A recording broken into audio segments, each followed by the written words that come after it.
నమస్కారం. ప్రియమైన మిత్రులారా, ఒక సుప్రధానమైనటువంటి విషయాన్ని మీ అందరితో పంచుకోవాలన్న ఉద్దేశంతోనే ఈ ప్రత్యేకమైనటువంటి ఈ వీడియో నేను ఈరోజు చేస్తున్నాను. ముఖ్యంగా భారతదేశంలో నుంచి మాత్రమే కాకుండా ప్రపంచంలోని చాలా దేశాల్లో నుంచి ఇస్లామిక రాజ్యాలుగా ప్రసిద్ధి పొందినటువంటి UAE, Qatar, Saudi Arabia, Kuwait లాంటి దేశాల్లో చాలా మంది వివిధ దేశాల నుంచి వచ్చి అక్కడ వాళ్ళు తమ యొక్క వృత్తులను నిర్వర్తిస్తూ ఉంటారు. వృత్తులను అన్వేషించి అక్కడికి వెళ్తూ ఉంటారు. చాలా మంది ఒక్కొక్క దేశంలోనైతే దాదాపుగా అక్కడ ఉన్నటువంటి పౌరుల సంఖ్య కంటే కూడా అక్కడ ఉన్నటువంటి విదేశీ పౌరుల సంఖ్య ఎక్కువగా ఉన్నటువంటి దేశాలు, ప్రత్యేకంగా ఇస్లామిక దేశాలు చాలా ఉన్నాయి. ఉదాహరణకు ఖతర్, కువైట్ లాంటి దేశాల్లో అక్కడున్నటువంటి పౌరుల సంఖ్య కంటే కూడా అక్కడ వృత్తులు నిర్వహిస్తున్నటువంటి విదేశీ పౌరుల సంఖ్య ఎక్కువగా ఉంటుంది. కానీ అలాంటి దేశాలు ఎప్పుడు కూడా విదేశాల నుంచి వస్తున్నటువంటి వాళ్ళ యొక్క కాలం ఎంతకాలం అక్కడ పనిచేసినప్పటికీ వాళ్ళ దేశం యొక్క పౌరసత్వాన్ని వాళ్ళు ఎప్పటికీ ఇవ్వరు, కొన్ని ప్రత్యేక సందర్భాల్లో తప్ప. ప్రత్యేకంగా సౌదీ అరబ్ కానీ, యుఏఈ కానీ, ఖతర్ కానీ ఇలాంటి దేశాలు వేరే విదేశాల్లో నుంచి ఎంత కాలం ఇక్కడ పనిచేసినప్పటికీ వాళ్ళు ఆ పౌరసత్వాన్ని ఇవ్వరు. నేను చాలా సార్లు చెప్పినటువంటి విషయం, ఇప్పుడు ప్రధానంగా ఈ ఇస్లామిక దేశాలు, ప్రధానంగా యుఏఈ కానీ, సౌదీ అరబ్ కానీ, ఖతర్ లాంటి దేశాలు ఇస్లాంను వాళ్ళు విశ్వాసం కంటే కూడా వ్యాపారంగా ఎక్కువ చూస్తారు అన్నది నేను చాలా సందర్భాల్లో చెప్తూ ఉంటాను. అది ఇప్పుడు మన ప్రత్యేకంగా భారతీయ ముస్లింలు, నేను ఇప్పుడు చెప్పబోయే విషయం విశ్వాసించకపోవచ్చు, వాళ్ళు దానిపై దృష్టి సారించకపోవచ్చు. అదే వాస్తవం.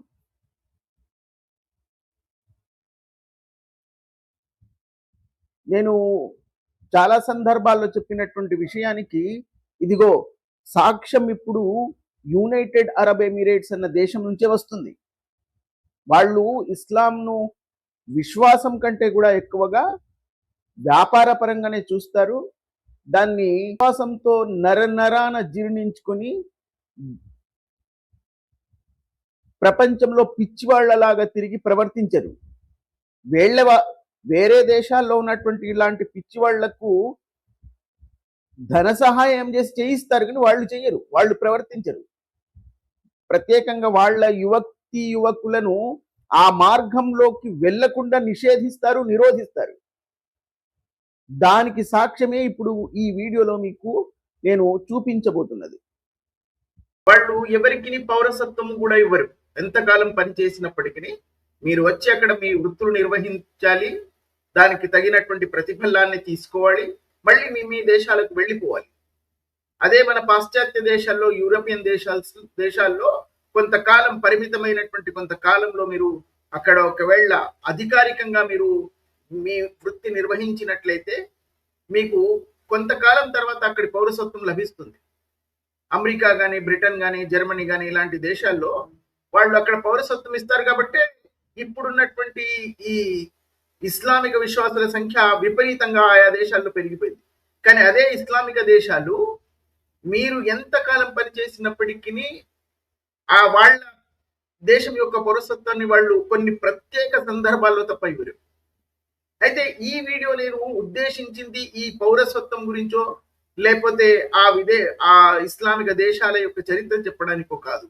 నిశ్చయంగా ఇప్పుడు మన భారతదేశంలో ఒకవేళ ఫలస్తీన్ లాంటి దేశంలో జరుగుతున్నటువంటి ఇజ్రాయిల్కి వాళ్లకు జరిగినటువంటి ఆ ఘర్షణల్లో ఫలస్తీన్ గురించి మన దేశంలో దాదాపుగా ప్రతి నగరంలోనూ, ప్రతి వీధిలోనూ ప్రతిషేధాలు, వాళ్ళ యొక్క ప్రతిషేధాలు, నినాదాలు, జెండాలు పట్టుకుని ఫలస్తీన్ యొక్క జెండాలు ప్రదర్శిస్తూ నినాదాలు చేస్తూ తిరగడం అనేది మనం చూసాం. కానీ అదే ఏదైతే పూర్ణమైనటువంటి ఇస్లామిక రాజ్యాలుగా పేరుగాంచినటువంటి సౌదీ అరబ్ లో మీరు ఆ కాబా ప్రాంతంలో కూడా ఒకవేళ మీరు ఫలస్తీన్ యొక్క పతాకాన్ని తీసుకొని తిరిగితే వాళ్ళు వెంటనే పట్టుకొని లోపలేస్తారు. మనం చూసాం ఈ మధ్య కాలంలో సామాజిక మాధ్యమాల్లో అలాంటి చిత్రాలు, వీడియోలు ఎన్నో చూసాం. అక్కడ ఎవ్వరు కూడా ఫలస్తీన్ గురించో లేదా ప్రపంచంలో ముస్లింలపై జరుగుతుంది అని వీళ్ళు కల్పించి చెప్తున్నటువంటి కథలను కూడా వాళ్ళు ప్రత్యేకంగా సౌదీలో కానీ యుఏఈలో కానీ ఇలాంటి ప్రదర్శనలు చేయడానికి వీలే లేదు. వాళ్ళు ఎప్పటికీ అనుమతి ఇవ్వరు. పేరుకు కానీ పూర్ణమైనటువంటి ఇస్లామిక దేశాలు అవి. కానీ ఇక్కడే ఈ మన దేశం ప్రత్యేకంగా భారతదేశంలో ఇక్కడ ఉన్నటువంటి ముస్లింలు ఒకవేళ ఫలస్తీన్ అన్న ప్రాంతంలో ఎవరికైనా చీమ కుట్టినా కూడా ఇక్కడ ప్రదర్శనలు చేస్తారు. ఇజ్రాయిల్ ప్రాంతం నుంచి కానీ ఇజ్రాయిల్ దేశం నుంచి ఒక చీమ వెళ్ళి ఫలస్తీన్ లో ఎవరికైనా కుడితే భారతదేశంలో నినాదాలు చేస్తూ ప్రదర్శనలు చేసినటువంటి సంఘటనలు కూడా మనం చూస్తాం, జరుగుతాయి. ప్రత్యేకంగా ఇప్పుడు ఇజ్రాయిల్ లాంటి దేశంలో ఎంతో శాస్త్రీయ పరిజ్ఞానం ఎంతో పురోగతి సాధించినటువంటి ఆ ప్రాంతంలో ఉన్నత విద్యాభ్యాసానికి ఎన్నో విశ్వవిద్యాలయాలు ఉన్నప్పటికీ భారతదేశం నుంచి కేవలం ముస్లింలే కాదు, ముస్లిమేతరులు కూడా ఎవరు కూడా విద్యాభ్యాసం ఆర్జించడానికి ఉన్నత విద్యాభ్యాసం కోసం ఇజ్రాయిల్ వెళ్ళారు. కానీ అదే సౌదీ అరబ్ నుంచి యుఏఈ నుంచి వందలాది మంది విద్యార్థులు ఇజ్రాయిల్కి వెళ్ళి పఠనం చేస్తారు. ఉన్నత విద్యాభ్యాసం కోసం ఇజ్రాయిల్లోని విశ్వవిద్యాలయాలకు వెళ్తారు. ఈ ఇస్లామిక దేశాలు వాళ్ళ యొక్క పౌరుల కోసం, వాళ్ళ యొక్క యువకుల కోసం, యువతుల కోసం ఉన్నత విద్యాభ్యాసం కోసం అమెరికా, లండన్, ఇంతకు ముందైతే వాళ్ళు ముఖ్యంగా బ్రిటన్ లో ఉన్నటువంటి ప్రముఖ విశ్వవిద్యాలయాల్లో వెళ్ళే అక్కడ ఉన్నటువంటి యువకులకు, యువతులకు ప్రత్యేకమైనటువంటి స్కాలర్షిప్లు పూర్తి వాళ్ళ యొక్క బాధ్యతను, వాళ్ళ యొక్క ఖర్చులను పూర్తిగా ఆయా దేశాలనే భరిస్తూ వాళ్ళను అక్కడ పంపించి ఉన్నత విద్యాభ్యాసాన్ని ఆర్జించే విధంగా వాళ్ళు ఏర్పాటు చేసి వాళ్ళకు పూర్తి సహాయ సహకారాలు మాత్రమే కాకుండా వాళ్లకు పూర్తి ఖర్చులను కూడా ఆ దేశాలే భరిస్తాయి. ముఖ్యంగా వాళ్ళు ఇంతకు ముందు బ్రిటన్ ఆశ్రయించేవారు. బ్రిటన్ లోని చాలా ప్రముఖ విశ్వవిద్యాలయాల్లో చాలా మంది ఖతర్ కు చెందినటువంటి వాళ్ళు, యుఏఈకి చెందినటువంటి వాళ్ళు, సౌదీ అరబ్ కు చెందినటువంటి విద్యార్థులు చాలా మంది ఉన్నారు. ఉన్నత విద్యాభ్యాసం వెళ్ళడానికి వాళ్ళు పాశ్చాత్య దేశాల్లోకి వెళ్తూ ఉంటారు. ప్రత్యేకంగా ఇజ్రాయిల్కి వెళ్తారు. కానీ మన దేశం నుంచి ఇజ్రాయిల్కి ముస్లింలే కాదు కదా, హిందువులు కూడా వెళ్ళరు. నిజం చెప్పాలంటే చాలా ప్రముఖమైనటువంటి విశ్వవిద్యాలయాలు ఇజ్రాయిల్లో ఉన్నాయి, అయినా సరే వెళ్ళరు. ఇజ్రాయిల్లో ఎవరైనా ఉద్యోగానికి వెళ్ళినా కూడా ఇక్కడ వాళ్ళ పట్ల ఏమాత్రం సానుభూతి కాదు కదా, వాళ్ళు నిషేధించబడతారు. సమూహం నుంచి ఒక ప్రత్యేకంగా నిషేధించబడినటువంటి వాళ్ళు ఉన్నారు ఇజ్రాయిల్కి వెళ్ళినట్లయితే. ఎందుకంటే ఇక్కడ ఉన్నటువంటి ఈ సమూహం ప్రత్యేకంగా రాజకీయ సమూహం అన్నది ఎలా మారిందంటే, ఇక్కడ ఉన్నటువంటి ముస్లిం ఓట్లకు ఏదైనా ఇబ్బంది వస్తుందేమో ఇజ్రాయిల్కి వెళ్తే, వాళ్ళ శత్రుత్వం మనం తీసుకోవాల్సి వస్తుంది, దానివల్ల మనం వాళ్ళ ఓట్లను కోల్పోవాల్సి వస్తుందని ఇజ్రాయిల్ అన్న దేశం యొక్క పేరు తీసుకోవడానికి కూడా భయపడే దుర్మార్గపు రాజకీయ నాయకులు ఇక్కడ ఈ దేశంలో ఉన్నారు. అందుకే ఒక 2 సంవత్సరాల క్రితం అనుకుంటాను, నాకు సరిగ్గా గుర్తుకు లేదు, కానీ ఇజ్రాయిల్లో ఎప్పుడైతే ఈ ఫలస్తీన్ కు అక్కడ ఘర్షణ జరిగినప్పుడు ఆద్య కాలంలో ఇది సంభవించినప్పుడు కేరళకు చెందినటువంటి ఒక సౌమ్య అనే యువతి అక్కడ మరణపడింది. ఆ బాంబు దాడిలో ఆమె ప్రాణాలు కోల్పోయింది. అప్పుడు కేరళ అన్న రాష్ట్రంలో ఏ రాజకీయ నాయకుడు కూడా ఆమె పట్ల సానుభూతి ప్రదర్శించలేదు.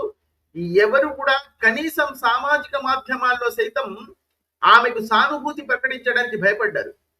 ఎందుకంటే ముస్లింల మనోభావాలు దెబ్బతింటాయో, ముస్లింలు ఓట్లు ఇక్కడ మనకు తగ్గిపోతాయి. అంతెందుకు, అక్కడ ముఖ్యమంత్రిగా ఉన్నటువంటి ఉమన్ చాండీ కూడా తన యొక్క సామాజిక మాధ్యమంలో ఆ యువతి పట్ల సానుభూతి ప్రకటిస్తూ ఒక ప్రకటన ఇచ్చినప్పుడు వెంటనే ఆయన మళ్ళీ దాన్ని తొలగించవలసి వచ్చింది. అంతటి దౌర్భాగ్యకరమైనటువంటి స్థితిలో ఇక్కడ రాజకీయ వ్యవస్థ మారిపోయింది మన దేశంలో. అయితే ఈ వీడియో దీనికి సంబంధించింది కూడా కాదు. ఈ వీడియో యొక్క ప్రధానమైనటువంటి ముఖ్యమైనటువంటి ఉద్దేశం గాని అంశం గాని ఏమిటంటే, ఇప్పుడు ఎందుకంటే బ్రిటన్ యొక్క పరిస్థితి మనం ఇప్పుడు బాగా తెలుసు, ప్రపంచంలో అందరికీ తెలుసు. బ్రిటన్ ప్రత్యేకంగా విశ్వవిద్యాలయాల్లో ఈ ఫలస్తీన్ కు ఇజ్రాయిల్ కు జరిగినటువంటి ఆ ఘర్షణలో బ్రిటన్ లోని విశ్వవిద్యాలయాల్లో విద్యార్థులు ఎంత దారుణంగా అక్కడ ప్రవర్తించారు అన్నది మనం మొత్తం చూసాం. ఆ విశ్వవిద్యాలయాలు మొత్తం వీళ్లతో నిండిపోయాయి. అక్కడ వీళ్లతో నినాదాలు గాని, ఇజ్రాయిల్ పై దాడులు చేయడం, ఇజ్రాయిల్ పౌరులపై దాడులు చేయడం గాని, ఒక్క యూదుడు కూడా కనిపిస్తే వాళ్ళను కనిపించిన చోట వాళ్ళపై దాడులు చేయడం కానీ ఈ విశ్వవిద్యాలయాల్లో మనం చాలా చూసాం. విశ్వవిద్యాలయాలు మొత్తం ఈ హమాస్ లాంటి తీవ్రవాద సంస్థకు సమర్థిస్తూ వాళ్ళ కోసం సానుభూతి ప్రకటిస్తూ ఆ బ్రిటన్ మొత్తం ప్రదర్శనలు జరిపినటువంటి విషయాలు కూడా మనం చూసాం. ముస్లిం బ్రదర్హుడ్ లాంటి ఇస్లామిక తీవ్రవాద సంస్థ, ఈజిప్ట్ నుంచి పుట్టినటువంటి ఆ సంస్థను కూడా నిషేధించడానికి బ్రిటన్ ప్రభుత్వం సాహసించలేదు. ఎందుకంటే ఆ మొత్తం ఇస్లామిక రాజ్యం మారడానికి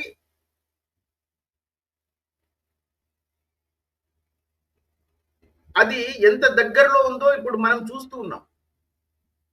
కాబట్టి ఇలాంటి పరిస్థితుల్లో మన దగ్గర నుంచి, భారతదేశం నుంచి ప్రత్యేకంగా బ్రిటన్ విశ్వవిద్యాలయాల్లో వందల వేల మంది విద్యార్థులు వెళ్ళి అక్కడ విద్యాభ్యాసం చేస్తున్నారు. ఇక్కడ ఉన్నటువంటి కేవలం ముస్లిం విద్యార్థులు మాత్రమే కాకుండా, భారతదేశం నుంచి వెళ్ళినటువంటి ముస్లిం విద్యార్థులు మాత్రమే కాకుండా, ఇక్కడ తమను తాము లిబరల్లుగా ప్రఖ్యాపించుకుంటున్నటువంటి వాళ్ళు లేదా కమ్యూనిస్టులుగా ప్రఖ్యాపించుకుంటున్నటువంటి వాళ్ళు ఆ విశ్వవిద్యాలయాల్లో ఈ హమాస్ తీవ్రవాదుల కోసం, ఫలస్తీన్ వాళ్ళ కోసం వాళ్ళు చేసినటువంటి ప్రదర్శనలు, వాళ్ళు చేసిన దౌర్జన్యాలు ప్రపంచమంతా చూసింది. వాళ్ళు ఆ విశ్వవిద్యాలయాల్లో మాత్రమే కాకుండా అక్కడ ఉన్నటువంటి ముస్లిం సమూహం కూడా ఆయా దేశాల్లో ఎలాంటి ప్రదర్శనలు చేశారు, ఆ దేశాలను ఎలా అతలాకుతలం చేశారన్నది కూడా మనం చూసాం. ప్రత్యేకంగా విశ్వవిద్యాలయాల్లో ఆ విద్యార్థులు ఎంత దారుణంగా ఇస్లామైజేషన్ వైపుకు వెళ్తున్నారు అన్నది కూడా మనం చూసాం, ప్రపంచమంతా చూసాం. కాబట్టి ఇప్పుడు యునైటెడ్ అరబ్ ఎమిరేట్స్ అన్న దేశం ఒక నిర్ణయం తీసుకుంది. అక్కడి విద్యార్థులను, అక్కడి వాళ్ళ యువకులను వాళ్ళు నిరంతరం, ముఖ్యంగా అమెరికా కంటే ఎక్కువ కూడా వాళ్ళు బ్రిటన్ పంపించారు ఒక కాలం. కానీ ఇప్పుడు అక్కడి ప్రభుత్వం నిర్ణయం తీసుకుంది, మా విద్యార్థులను, మా పౌరులను ఒకవేళ మేము బ్రిటన్ లోని విశ్వవిద్యాలయాల్లో ఉన్నత విద్యాభ్యాసం కోసం పంపిస్తే వాళ్ళు దారి తప్పి జిహదీలుగా మారే అవకాశాలు ఎక్కువ ఉన్నాయి. వాళ్ళు తమ విద్యాభ్యాసాన్ని వదిలేసి జిహదీ ప్రవర్తనలో పాల్గొని మొత్తం ప్రపంచాన్ని ధ్వంసం చేయడానికి సిద్ధపడే అవకాశాలు ఎక్కువగా కనిపిస్తున్నాయి. కాబట్టి ఇక మీదట మేము మా విద్యార్థులను బ్రిటన్ లోని ఏ విశ్వవిద్యాలయానికి పంపించము. పైగా ఒకవేళ అక్కడికి వెళ్తున్నటువంటి విద్యార్థులకు మేము ఎలాంటి స్కాలర్షిప్ ఇవ్వడం కానీ, ఎందుకంటే ఆయా దేశాలు ఆ దేశం నుంచి వెళ్తున్నటువంటి విద్యార్థులకు మొత్తం ఖర్చులంతా ఆ దేశాలే భరిస్తాయి, వాళ్ళే ఇస్తారు. కాబట్టి ఇప్పుడు బ్రిటన్ కు ఒకవేళ ఎవరైనా యుఏఈ నుంచి వెళ్ళదలుచుకుంటే అక్కడ ఉన్నటువంటి యువతి యువకులు ఒక్క పైసా కూడా యుఏఈ ప్రభుత్వం ఇవ్వదు అని వారు ఖరాఖండిగా చెప్పేశారు. మీకు చాలా ఆశ్చర్యం ఉండవచ్చు, యునైటెడ్ అరబ్ ఎమిరేట్స్ నుంచి వందలాది మంది విద్యార్థులు ఇజ్రాయిల్ విశ్వవిద్యాలయాల్లో చదువుకోవడానికి వెళ్తున్నారు. ఇప్పుడు పంపించడానికి వాళ్ళు సిద్ధపడినటువంటి విశ్వవిద్యాలయాల్లో ఇజ్రాయిల్లో ఉన్నటువంటి చాలా విశ్వవిద్యాలయాలు వాళ్ళు అందులో చేర్చారు. కానీ భారతదేశంలో ఉన్నటువంటి ముస్లింలు పంపించరు మాత్రమే కాదు, ఒకవేళ ఎవడైనా అక్కడ వెళ్తే వాళ్ళు అని ఒక శత్రువుగా పరిగణిస్తారు, శత్రువుగా చూస్తారు. వాళ్ళు ఇప్పుడు ఈ సౌదీ అరబ్ కానీ, యునైటెడ్ అరబ్ ఎమిరేట్స్ కానీ, కువైట్ లాంటి దేశాలు కానీ వాళ్ళు ఈ జిహాదీల నుంచి ఎలా సంరక్షించుకుంటున్నారు, వాళ్ళ పౌరులు, వాళ్ళ విద్యార్థులు ఇలాంటి దౌర్భాగ్య స్థితిలోకి వెళ్లకుండా, వాళ్ళ ప్రభావితం అవ్వకుండా చూడడానికి వాళ్ళు ఎన్ని ఆంక్షలు విధించుకుంటున్నారు, ఎన్ని జాగ్రత్తలు తీసుకుంటున్నారు అన్నది దీనివల్ల మనకు అర్థమవుతుంది. కానీ దౌర్భాగ్యం కొద్దీ ఇక్కడ మన దేశంలో పార్లమెంట్ లో సైతం నినాదాలు చేస్తూ ఉంటారు ఓవైసీ లాంటి వాళ్ళు. ఇక్కడ రోడ్లు నిర్మించిందే కేవలం వీళ్ళ నినాదాల కోసం, వీళ్ళు ఫలస్తీన్ కోసం ప్రతిషేధం నడపడానికి అన్నట్టుగా నిరంతరం ఇస్లామిక జిహాద్ కోసం వాళ్ళు దాన్ని ఉపయోగించుకుంటూ ఉంటారు. అంతటి దౌర్భాగ్యకర స్థితిలో ఉన్నటువంటిది ఈ ప్రాంతం ఇప్పుడు మనది. కానీ అదే ఇస్లామిక దేశాలుగా పేరు పొందినటువంటి వాళ్ళు ఇలాంటి ఒక్క చర్యకు కూడా వాళ్ళు అనుమతి ఇవ్వరు. మీరు చూడండి, United nations, United Arab Emirates లో కానీ, సౌదీ అరబ్ లో కానీ, ఈవెన్ ఖతర్ లో కూడా ఇలాంటి ప్రదర్శనలు జరగలేదు. కానీ భారతదేశంలో ఇజ్రాయిల్ చీమా ఫలస్తీన్కి వెళ్ళి ఎవరికైనా కుడితే కూడా ప్రదర్శనలు ఇక్కడ జరుగుతాయి. ఇక్కడ ఉన్నటువంటి ముస్లిం యువకులు, యువతులు దీన్ని అర్థం చేసుకుంటారని,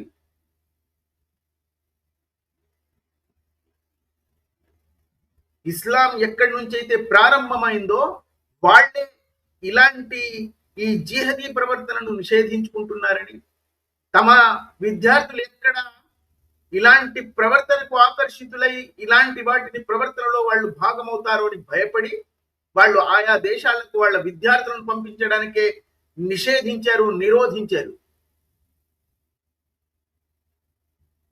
ఇది అర్థం చేసుకోవాలి. మన దేశంలో ఉన్నటువంటి ప్రత్యేకంగా కమ్యూనిస్టులు ఇజ్రాయిల్ దేశానికి వెళ్ళడానికి ఎవరు ఇష్టపడరు, ఇక్కడ ఉన్నటువంటి వాళ్ళు ఎవరు కూడా.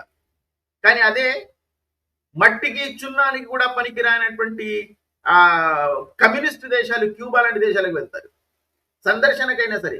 రాజకీయ నాయకులు కూడా ప్రజాధనంతో రాజకీయ నాయకులు సైతం వెళ్ళడానికి ఎక్కడికి ఇష్టపడతారు? ఇజ్రాయిల్కి వెళ్ళి వ్యవసాయం నేర్చుకుందామని. వ్యవసాయంలో ఎంతో ఉన్నతి సాధించినటువంటి, ఎంతో కొత్త కొత్త పద్ధతులను ఆవిష్కరించినటువంటి ఇజ్రాయిల్ దేశానికి నేర్చుకోవడానికి, వ్యవసాయం నేర్చుకోవడానికి ఎవ్వరు వెళ్ళరు. క్యూబా లాంటి దేశానికి వెళ్తారు. ప్రపంచంలోనే వ్యవసాయాన్ని అంతగా అభివృద్ధి చెంది శాస్త్రీయ పరిజ్ఞానంతో ఎంతో పురోగతి సాధించినటువంటి ఇజ్రాయెల్ దేశానికి మాత్రం ఏ రాజకీయ నాయకులు పోవడానికి ఇష్టపడరు, ఏ ప్రభుత్వం పంపించడానికి ఇష్టపడదు. మరి అది ఏమిటో కారణం నాకు ఇప్పటి వరకు అర్థం కాలేదు. నేనేదో అనవసరంగా ఇజ్రాయెల్ని పొగుడుతున్నట్టు, సమర్థిస్తున్నట్టు భావించవద్దు. వాస్తవాన్ని వాస్తవంగా అంగీకరించగలిగినప్పుడే మనం మానవత్వం కోసం పోరాడగలుగుతాం.